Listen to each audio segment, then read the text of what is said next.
grâce, nous continuons avec le pasteur Samson sur la Ponkaka, un des Kouboulanda qui l'a fait passer.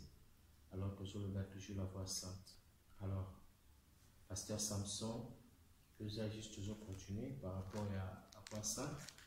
Mais dans mon côté, je suis accompagné de techniciens. Il s'agit donc d'Anissé Kinkela qui assure la mise en onde et la réalisation de cette émission. Voilà pourquoi une opportunité pour nous d'écouter encore le pasteur Samson. Il y a eu tant de préoccupations, te peler, mais qui un peu par rapport à la voix sainte. Et pasteur Samson vous a un peu critiqué parce que belé bazolo bakeno oso oleki okotse batunanzela ya nanzela ya bon moyo so même batunanzela ya kufa pasteur Samson. Et puis apparemment message na yo ils a vraiment comme si aux autant la Bible bien té parce que yomoko balobi qui osa pour se compliquer yomoko passer par là. Le pasteur Samson et tout ça continue na yo olobinini par rapport à la voix sainte na ba préoccupation bandeko bazako zamba zolo comme na pesi mbote na bandeko baso bazolanda biso tikete kombo ya Yesu Masia oyo ya Melkisedeke ezolo kumu ekumisama na zolo ba par rapport na la voix sainte na zaiko ba par rapport na Jean 14 verset 6 pe na baki na Esaïe 35 verset 8 à 10. Ici kani balobi na kati ya nzela wana na kati ya la voix sainte wana ata muto azazoba aza maele te akobunga te kuna ba lion bazate ba bête pe bazate.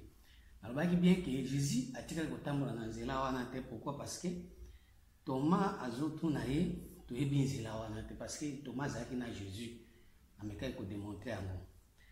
Bandeko balandi tango tozoloba makambo ya Nzambe tozwaka makanisi na biso te ya bomoto to totanga mingi ba classe to tozana ba to gérer bato ebele de toyebi ke o moto ndenge azo gérer bato ebele nde aza na Nzambe. Non Nzambe alobi esika mibale misato basangani nga na za wana, esika mibale misato basangani nga na za wana.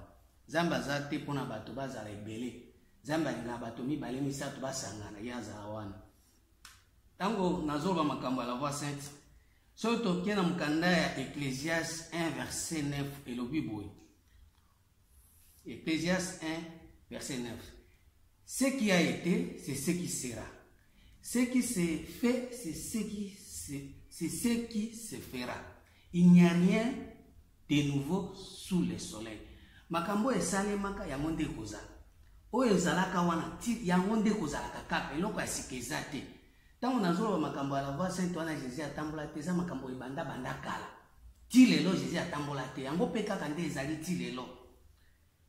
Nazolobela yango par rapport na Jésus o bato bazotia ye o aza photo Jésus mundele Jésus nga nazobeza Jésus par rapport na parole. Depuis parole oyo bato bazoyoka ngo bato bazolanda ngo bato batikala koyamba Jésus oyo azotambola na la voix sainte te nzela ya bosantu yango moni muto ata bateye ndenge nini alobaka nini masumu esilaka te.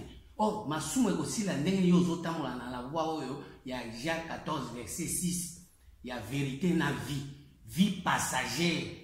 Bato ebele bazotambola na vérité na vie mais bazotambola na la voix sainte te baza na vérité baza na vie mais vie wana eza vie passagère. Yango napesaki exemple ya Thomas ndenge nazoyebisa Jésus qu'il faut na simba na toucher balingi biloko ya kosimba. Nzambe alobi Bible lobi esengeli muto azwa batema ke na mai basimbi mai. Bible lobi esengeli muto basala sainte basimbi mapa bamapa ya kosimba. Wana eza banzela ya bosantu te muto ata atamboli ndenge wana eza banzela passagère puisque bamapa wana ekopola bamapa wana ekobimisa solo mai wana okomona bamai ya bapisine ya bakopo ekokauka. Babiloko nyonso wana eza babiloko moko passagère. Siko bato basi batamboli na Jésus na nzela wana batoma wana Bible toti kotanga babi o ezalaka nde ezali pe kozala eloko moko ya sika na se ya moya oyo ezate batoma wana bazalaka bazali pe bakozala. Yango moni lelo nazoroba bato ebele bazotambola na Jésus ye moko atambola na nzela wana te. Pourquoi? Parce que soki toke na mukanda ya Nzambe na Esaïe Esaïe 48. De constant ozoka émission yo pe fo simba ka Bible. Esaïe 48 ok na verset 6. Et le Bible. Tu as tant considéré tout cela et vous ne l'avouerez, s'il vous plaît. Tu as tant considéré tout cela et vous ne vous l'avouerez-vous pas. Maintenant, je t'annonce des choses nouvelles, cachées, inconnues de toi. Moi, makambo basi batamboli, basi bayebi makambo ebele, mais makambo tozolo bo eza la voix sainte eza makambo eza ya kobomba, mais eza makambo eza ya sika. Ebomba pourquoi? Parce que la voix sainte bati otambola nango te bati otambola kana la voix ya Jésus, o ya chemin ya vérité. Or vie wana ya vérité eza vie ya grâce. Bato vivre par rapport à la grâce. Or, Jésus a été la grâce, Moïse a été la loi. Mais au besoin de la voix sainte, Jésus sous Moutakoya, la voix sainte, ce n'est que Christ. Puisque Christ a sa mona marité, Maria Botaki Jésus. Tant qu'on a Jésus, il a parole faite chair. Jésus, parole faite chair. Il a latissé à mon autre.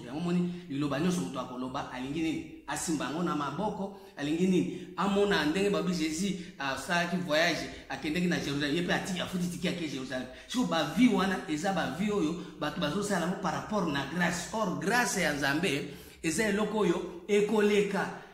Yangona voye ça yo ndeko soko zolinga kolanda Jésus na la voix sainteté okolanda na la voix ya vie ya vérité mais vie wana vérité ekoleka eza vie passagère eza connaissance ya makambo yo eza ekoleka yangwana nazoloba batu lelo ti lelo muto atamoko oyo andimeli Christ azate batu nyonso bazondimela Jésus par rapport na nzela ya Jean 14 verset 6. Or soki tolandi lelo Jésus na la voix sainte akolakisa biso nzela oyo toyebite na uti kotanga mukanda ya Esaïe 48 yao Esaïe 48 verset 6.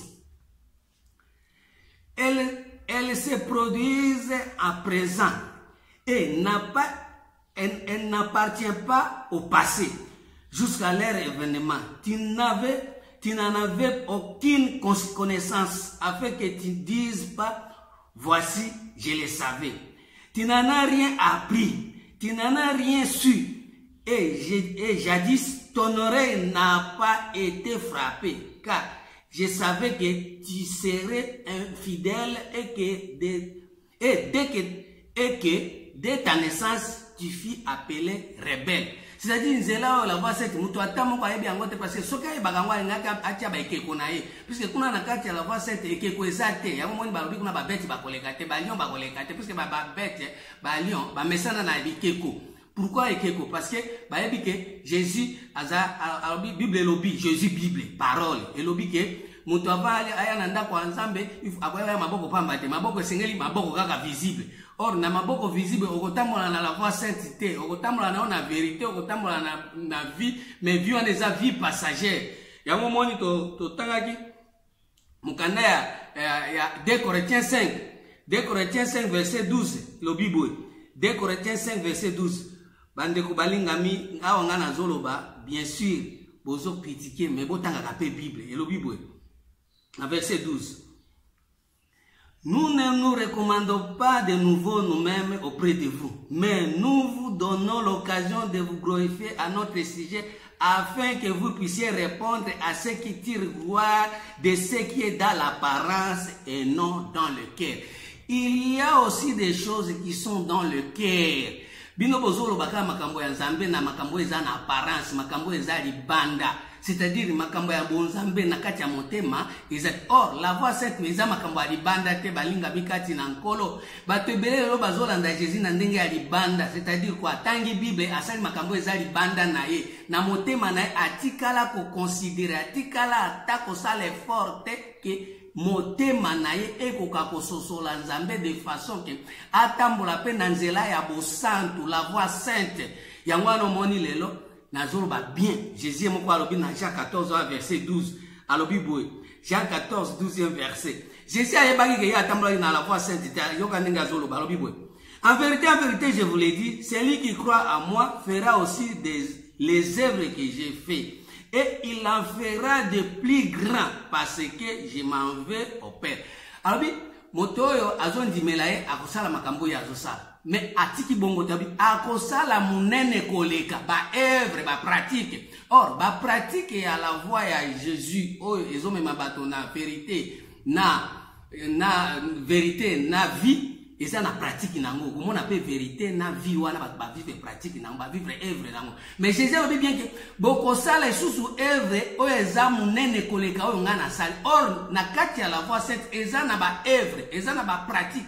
Ya munene koleka o ya Jésus o azotambisa bato na la voix o ezali sainteté. Eza ka la voix ya vérité na la voix ya vie. C'est-à-dire quoi? Muto atangi Bible o alobi nzamba alobi na mbulo yo okende poto, OK poto. Eza nango ozui vérité ya vie wana. Ozui OK pe poto. OK pe poto. OK pe poto ndeko na ngai. Nzamba alobi Bible alobi okopambwa ama okozala mutu allez omoni si mutu azala mutu c'est-à-dire comme ministre. Eza comme pe ministre pratique wana vie wana pe bomoni yango. Mais vie wana ya ministre atamboli yango bomoni pe pratique wana. Jésus a dit boko sala koleka ngai, c'est-à-dire eza na pratique mususu eze susu ya koyebisa mutu na nzela ya parents te akoma ministre ya momoni na œuvre ya ministre wana akomi ministre. Mais exécution ya ki ministre ezo salema te na kati ya bureau na kati ya service azokoka ko accomplir mission na yete. Mais ayoka ki vérité azoa ki vie ya ki ministre mais pratique nango ezaki munene te komi muke par rapport à nini place azo gérer ezo simbate parce que na kati na œuvre oyo azo mener eza œuvre ezali par rapport na vie passagère.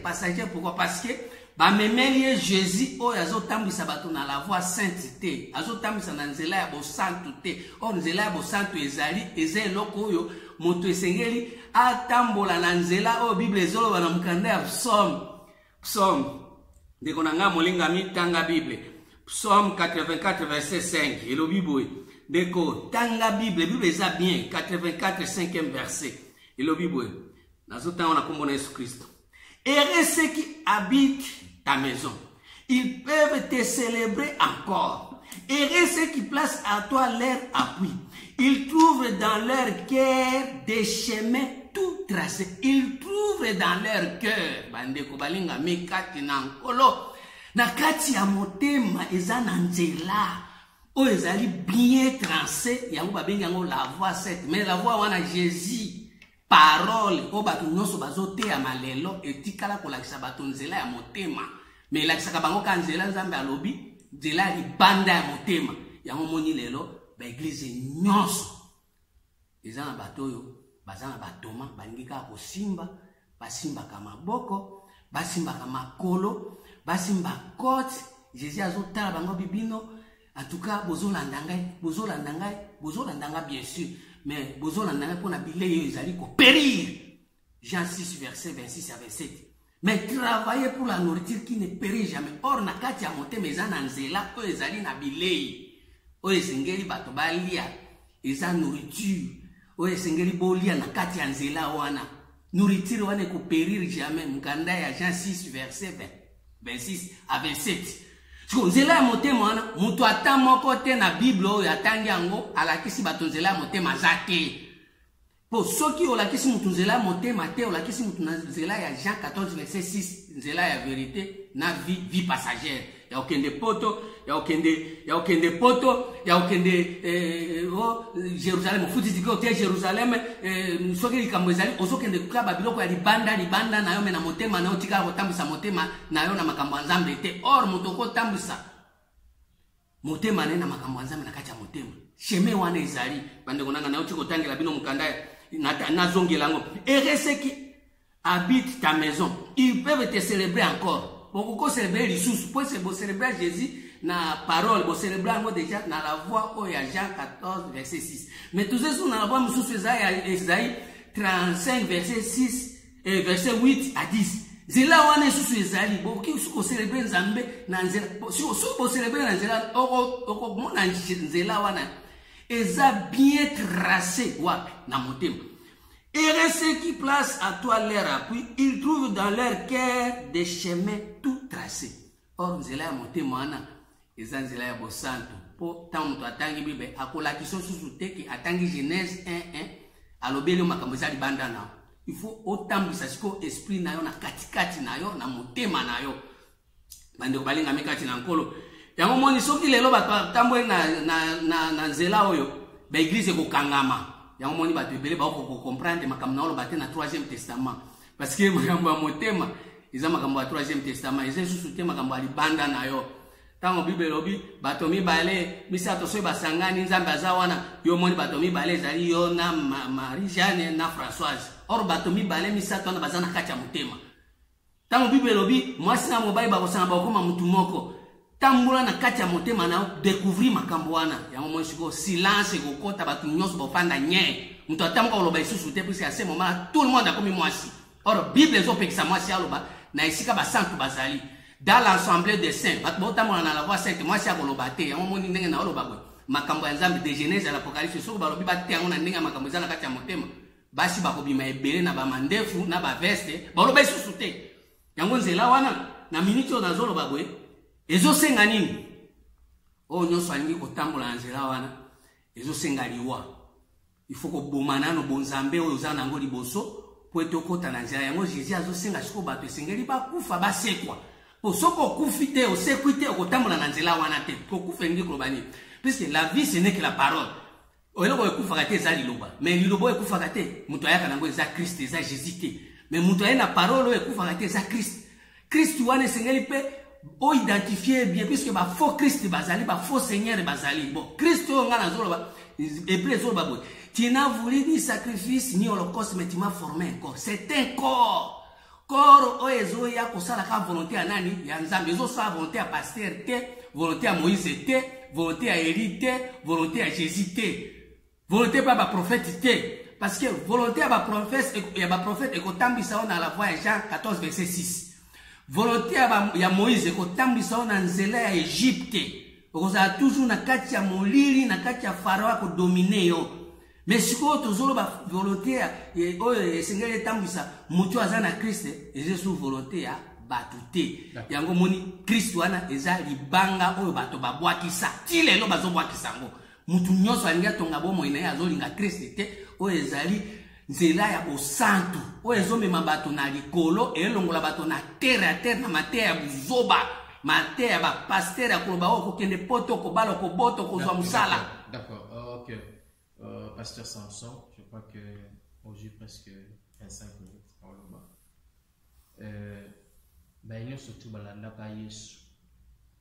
Bazonga, excusez, bazonga ka pambate, tu bazonga ki mabo pambate. Et Pierre a dit na Jésus, tu tikini surtout tu sur l'andel. Pour tous que nous allons recevoir au centuple. C'est Christ qui a dit Jésus. Ici, nous parlons des problèmes il y a eu des années. Vous devez un peu être clair dans ma cambo Zoloba parce que lorsque vous parlez de Jésus, vous voyez qu'il y a une parole qui se fait chère. Hein? Donc, le lobo est voilà, il a des autres. Et alors, maintenant, aux Olingo et Sabbat, parce que Christ lui-même a dit quoi? Il a dit que non. Le Seigneur ne peut pas s'animer, quoi qu'on ait pas s'animer, à Koufa, puis à s'animer, assez. C'est ça. Là, je suis quand même d'accord. Parce que c'est vrai qu'au Koufa, on a surtout qu'on sait qu'on a. Donc, pour nous, le message est clair par rapport à la voix sainte.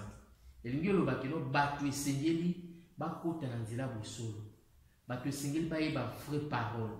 Battu Seigneur, va y avoir Christ. Parce que oui, c'est vrai qu'il y a plusieurs Christ, il y a plusieurs Seigneurs. Parce qu'il n'y a pas de choses comme un Seigneur. Alors ici, nous parlons de Christ comme parole. Les paroles qui sauvent, les paroles qui guérissent. Parce que ce n'est pas les bandes qui n'ont pas été au surtout pas Yesu, c'est-à-dire que les gens ont compris la parole. C'est-à-dire que bateau aujourd'hui, c'est le pasteur Samson. Azana pour ça que Batouana Lelo va comprendre parole, va comprendre le souci à Christ des animes.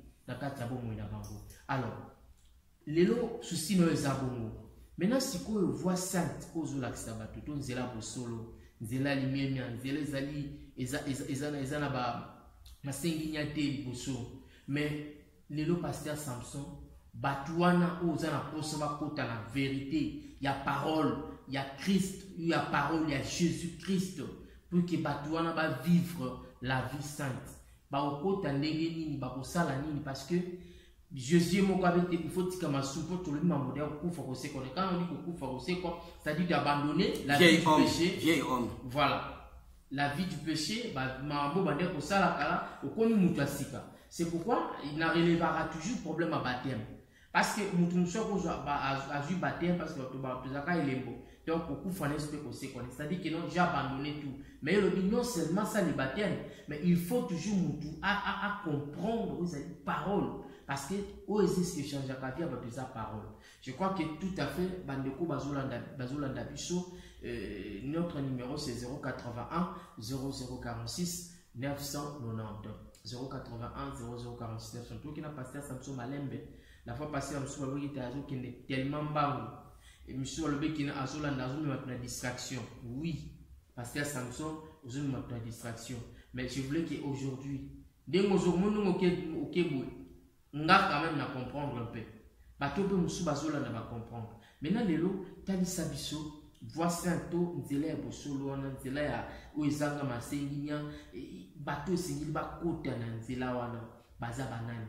Nani singila kota na nzela wana, so pas koti eloko ni akozwa parce que Jésus a levé des bonnes sur Rolanda kozwa nini au senti. Il a dit ça à Pierre, il a dit à ses apôtres.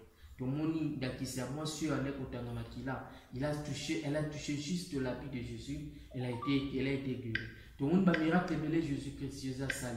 Parce qu'il a dit que non, à mon nom, vous allez prier pour les malades seront guéris. Au lobby sous relevé que non, il a dit que Bino Boko Sala plus que mais ma camouane est ça la maté pour l'année. Parce que il s'engage de battre côté Nanzela Nini, il y a Bosembo, Nanzela où Christ a dit. Parce que ça se trouve à la base, nani akokota, nani akokosela nzambe, nani akokufanya sa parole, pe parole on les nini na kati ya bomo ya bato. Je crois que j'ai été clair avec Bandeko, surtout Bazolanda Bisso. Na rappelé le numéro de téléphone à 081 0046 990. Pasteur Samson, malobéissez pas non parce que on le déjà mis 25 minutes. Maintenant, na tikio na quelques minutes au tikali namo, ou me capé sous côté le sabbat depuis na sous-ongela. Matthieu 19, verset 27, le Bible. Pierre prenant la parole lui dit, voici nous avons tout quitté et nous t'avons suivi. Qu'à sera-t-il pour nous? Pierre a dit le Bobi, totiki nyonso. Atiki nyonso pourquoi? Parce que Azaki Nanzela Oyo, il y a Jean 14, verset 6. Atiki nyonso biloko wana. Soko otali même Jacob. Jacob a kendeki et pas à la bande, Azwaki biloko bele. Et comment le moment moko Jacob a tiki biloko nyonso wana atika akomi ye moko. Pour nini? Abanda siko bunda na Nzambe, abunda na batu. Pour aïe sanzambe ke okotika nga boete esengelo pambola ngai po ani ayebi ke soki otiki ba biloko utina ngwe pa la bande Pierre pe ke soki atiki nyonso te moyen pe akota na nzela bo santo ezate yango Pierre prenant alors la parole et lui dit voici nous avons tout quitté et nous t'avons suivi. Qu'à sera-t-il pour nous? Jésus leur répondit, je vous l'ai dit en vérité, quand le Fils de l'homme au renouvellement de toutes choses, la voix sainte est à renouveler ma gabignoso. Ça veut dire makambo ya kalawana ya komona ka vie o ezali passagère, vie o ezali olobi bible lobi zamba be kozala muto kozala mukila te obondi ko kozala muto ozala muto ya famille, ozala muto ozala ministre. Or makambo wana pe ezana makambo mususu ya sika o esengeli ba renouveler yango.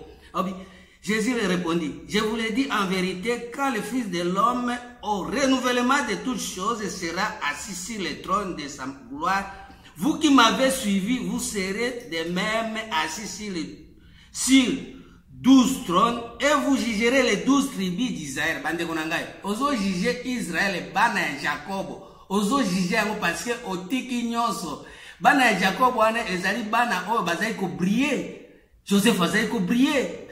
Badani bazali ko briller mais lelo yo bato balingi ko juger ba 12 tribus te po ngana zo bisayo soki lelo okoti na la voie sainte oko juger bato nyonso o batambola na la voie ya Jésus ya Jean 14 verset 6 parce que bango bazo tambola na voie o ezomema bango na biloko ezali apparence ba biloko ezali visible ba biloko ezaba matériel soki nzambe alobi bible elobi ke mutu akozala mutu amoya yango pa apparence. Or biloko wana na motema pe ezali po soko koti na makambo ya motema ndeko na nga na yebishi yo nzambe akorenouveler makambo nyonso eza na kati ya motu. À ce moment-là, oza na possibilité ya kobanda sikoyo nzela, kobanda nzela kosisa nzela te. Oze otamboli nde ebandeli ya nzela, obandi pa ya liboso. À ce moment-là, pa wana ozotambola, Christ akobanda ko guider yo. Jésus lisusu te, Moïse te, Élie te, ba prophète te. Puisque Christ, soki akoti na mokili, alobi ba ange nyonso esengeli basala nini, ba fukamela ye, ba 4 êtres vivants, ba 4 veillards esengeli ba bwaka motole, ba se déshabiller, ba tika bokonzi. Pourquoi? Parce que Christ, soki atambusi mutu na nzela oyo ezaka na kati na motema, mukanda ya Psaume 51. Elobi boye. Psaume 51 verset 8. Bandeko balingami, Bible nde koloba, Bible nde zoloba. Elobi boye. Mais tu veux que la vérité soit au fond du cœur. Fais donc pénétrer la sagesse au-dedans de moi. Sagesse ya nzambe esengeli ezala wapi? Na kati ya mutu. Eza te makambo ya libanda ba français belé otangi ba livre belé obakisi otondisi mesa na kati ya mutu. Bandeko balingami. Siko mutu soka komi na kati na ye na sagesse akobanda kotambola na nzela ya bosantu. Mais lelo Bible tia ka livre histoire. Mais na kati na yo mutema mabe, mutema kindoki, mutema molili, mutema koina kanda zuwa lokuta. Bandeko. Et puis Jésus nangai, sans effet, na kombo na Yesu. Non. Wano tambo na nzela bo santu te. Puisque vérité soki koti na kati ya motema bandi kotambola selo motema, ndeko na ngai kotambola na nzela bo santu. Mwesu sobeta libaku ezate. Moyo mona molile ezate nzambe akosukola yo motema, ko éclairer yo motema ya ba médecin te. Motema Bible lobi na Ecclésiaste 10 verset 2. Motema ya mzoba ezaka na gauche, motema ya mutu ya mayele ezaka na droite. Siko motema nini wana? Bande balinga mikati na nkolo. Yango wana monto tozolo bela bino nzela ya bo santo esengeli nzela yo mutu azolu ka vérité na kati na ye. Mais tu veux que la vérité soit au fond du cœur. Fais donc pénétrer la sagesse au-dedans de moi. Purifie-moi avec l'hysope et je serai pur. Lave-moi et je serai plus blanc que la neige. Bandeko balingami. Soki nzambe siko akoti sagesse na kati ya motema na yo bandi kotambwisa motema na yo. Bandeko balingami okokoma pur. Tango okokoma pure, nyamata moko akokota kuna te bonyama moto l'homme animal ne comprend pas les choses de Dieu. Siko balobi atazoba na kati ya nzela wana akobunga te atoza mayele te. Bandeko balingami eza nzela ya bosantu na kati ya motema puisque ndenge tozabwe na motema na nzambe atia quelque chose. Ya moni Proverbe 4 verset 23 bi garde ton cœur plus que toute autre chose. Puisque na kati ya motema na yo nde ezali na source ya vie o ezali Christ, pas Jésus, pas Moïse, pas Élie.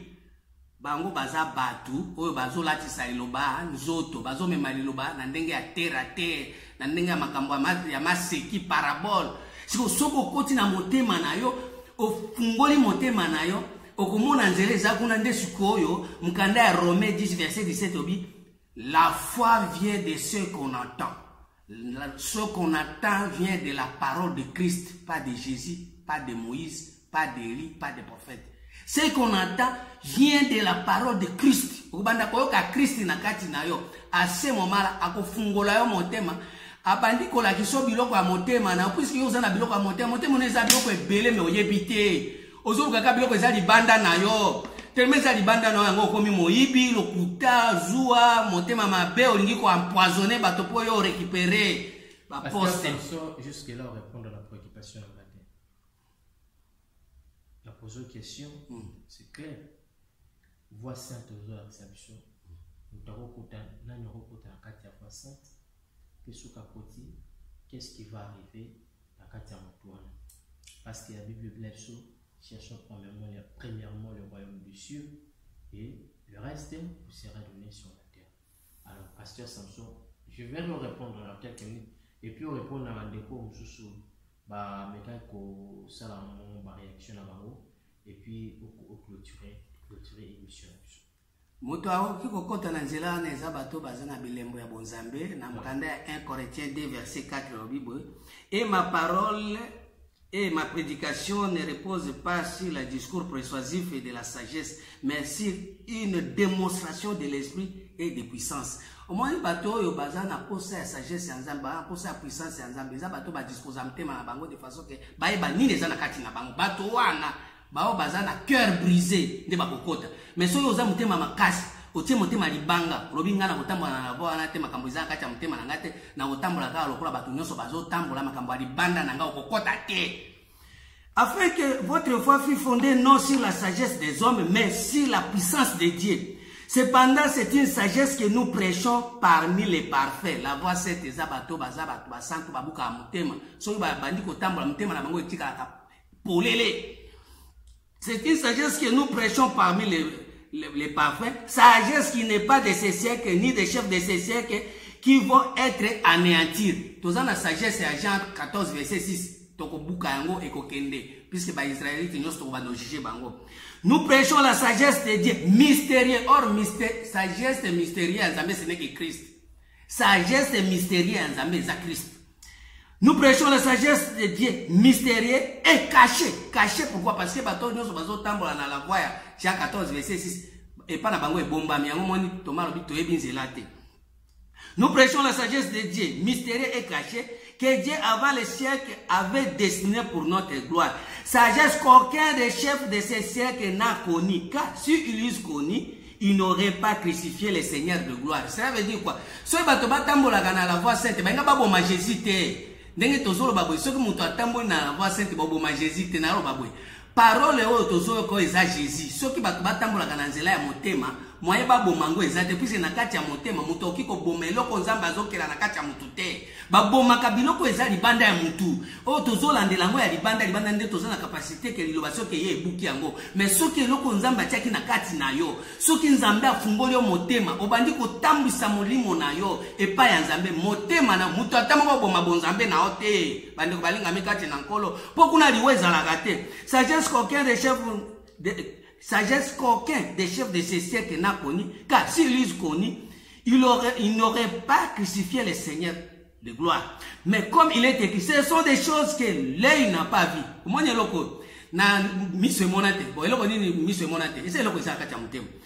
les choses que l'œil n'a pas vues, que l'oreille n'a pas entendues et qui ne sont pas montées au cœur de l'homme. Des choses que Dieu a préparées pour ceux qui l'aiment. Makambo ya pas c'est ça makambo nzambe abomina bato oyo ya lingi po soko lingo tamsa motema na makambo za nkati ya motema na yo eza nzambe alingi mais so zolinga ko tambwisa makambo eza libanda na motema na yo eza diable muto alingi yo satan alingi yo Moïse alingi yo Eli alingi yo ba prophète balingi yo mais oyo eloko eza na kati ya motema na yo wana nzambe alingi yo parce que azolinga mema yo na nzela ya éternité po eloko ya motema nde memaka bato na éternité mais babiloko ya apparence memaka bato na vie passagère yango moni évangile ya vie passagère etondani partout bato balingi otangi bible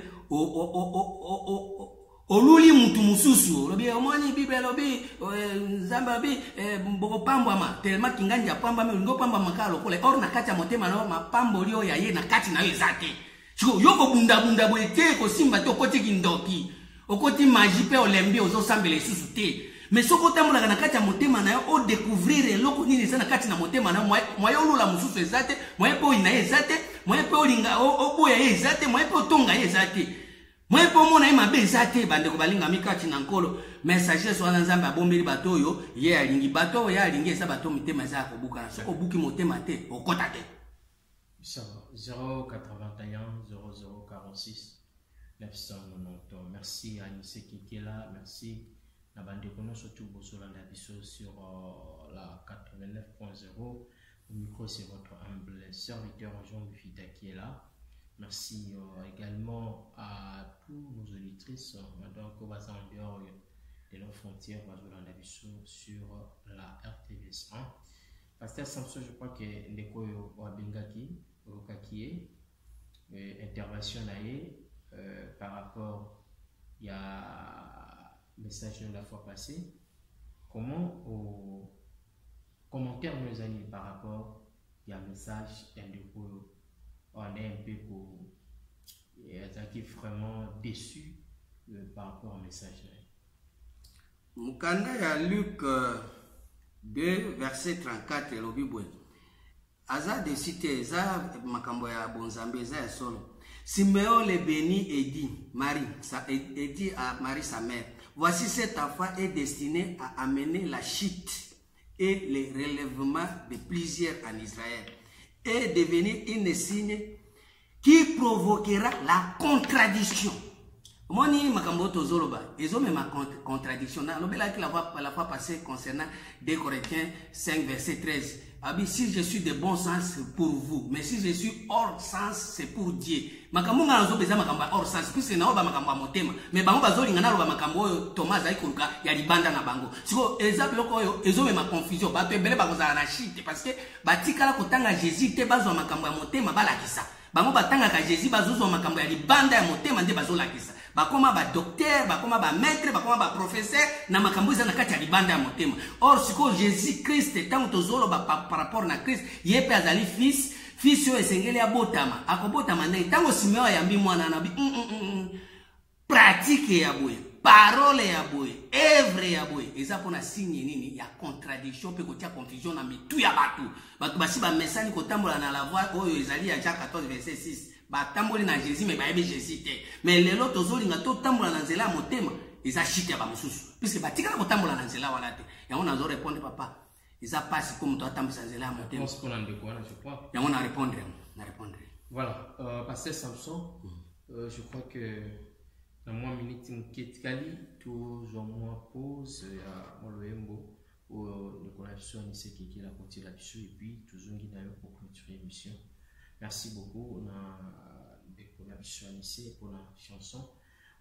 Et je crois que c'est un plaisir d'avoir des connexions sur la nation. On a pasteur, évangéliste, docteur. Et puis, vous voulez parler de la parole de Dieu. Vous voulez parler pour l'édification du peuple de Dieu. Voilà pourquoi l'espace plein de grâce est là pour vous.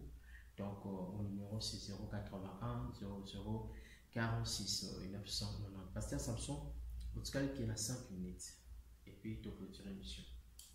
Ésaïe 30, verset 15. Car ainsi parle le Seigneur l'Éternel, les saints d'Israël. C'est dans la tranquillité et le repos que sera votre salut. C'est dans le calme et la confiance que sera votre force. Mais vous ne l'avez pas voulu.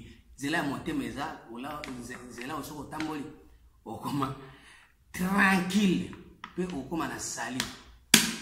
Ozala pe calme, ozala agité, soki batangi bible ba memi na kati ya mikumba, ba memi so mikumba. Ça veut dire okopamba mokomi na mikumba makasi, ozolinga ba kopamba mozesu calme te. Na kopamba mana ozopamba mana eloko ezali banda nao.